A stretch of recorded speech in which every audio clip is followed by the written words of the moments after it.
여러분, 안녕하십니까? 자고 일어나는 재앙, 데일리 재앙 브리핑입니다. 여러분의 구독과 좋아요, 그리고 공유가 여러분의 주변을 바꿀 수 있습니다. 꼭 부탁드립니다.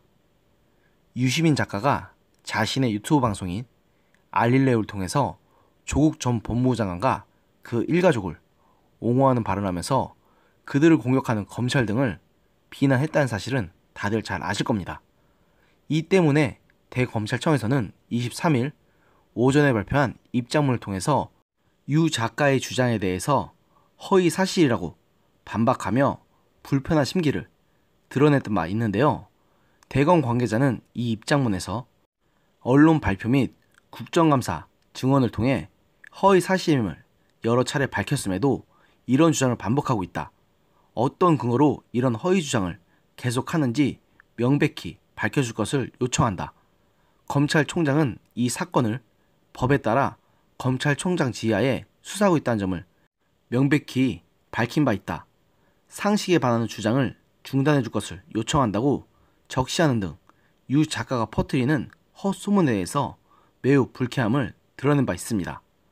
그럼에도 불구하고 유 작가는 이런 검찰의 부탁에 대해서는 그 어떤 반응도 보이지 않고 있는데요. 결국 검찰은 칼을 뽑아들었습니다. 검찰이 유시민 작가를 허위사실 유포 혐의로 수사에 착수했기 때문인데요. 서울 서부지방검찰청은 시민단체인 서민민생대책위원회가 유 작가를 허위사실 유포에 의한 명예훼손 및 위계에 의한 공무집행 방해 혐의 등으로 고발한 사건을 형사 3부에 배당했다고 24일 날 밝혔습니다.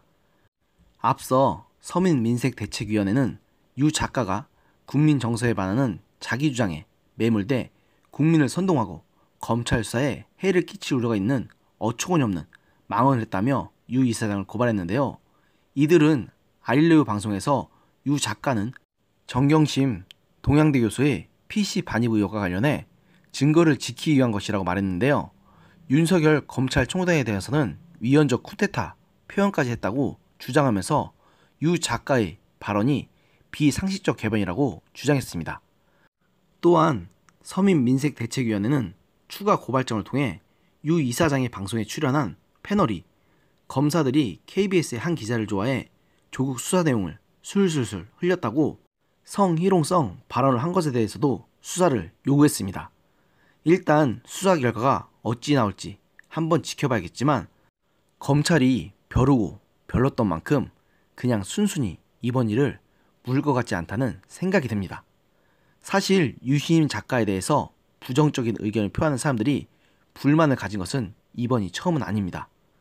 유시민의 알릴레오 그 자체가 현 정부를 대놓고 옹호하고 친정부 성향을 가진 인사들만을 패널을 초대해서 반쯤은 KTV 같은 국정 홍보방송이나 다름없었으니까요.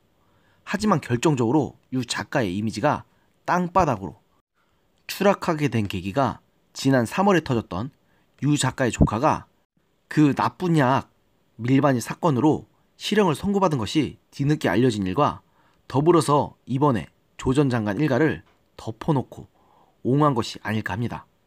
안 그래도 이번 일 때문에 공지영 작가를 비롯해서 수많은 친정부 성향 인사들의 이미지가 말 그대로 땅바닥에 떨어졌는데 유 작가는 그 중에서도 가장 대표적인 인사 중 한 명이라 할 만합니다.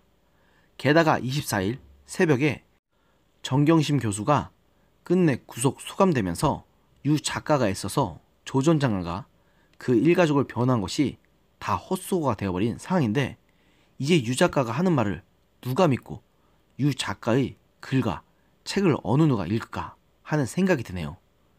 옛말에 구하지문 설참신도라는 말이 있습니다. 이 말은 입은 재앙을 불러올 수 있는 문이요 혀는 몸을 베는 칼과 같다는 말입니다. 저는 지금 유 작가가 처한 꼴이 딱 이 말에 맞아 떨어졌다는 생각이 듭니다. 자신의 논리로 자기 진영 인사들을 옹호하고 상대방을 비난했던 그것이 도리어 자신을 향하는 칼이 되어 돌아오는 게 꼭 지금의 유 작가와 그가 옹호했던 조 전 장관 일가를 보는 것 같기 때문입니다.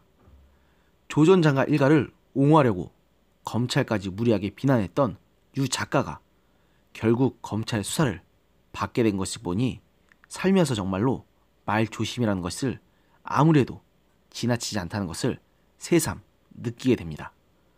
오늘의 영상은 여기까지였습니다. 들어주셔서 감사합니다.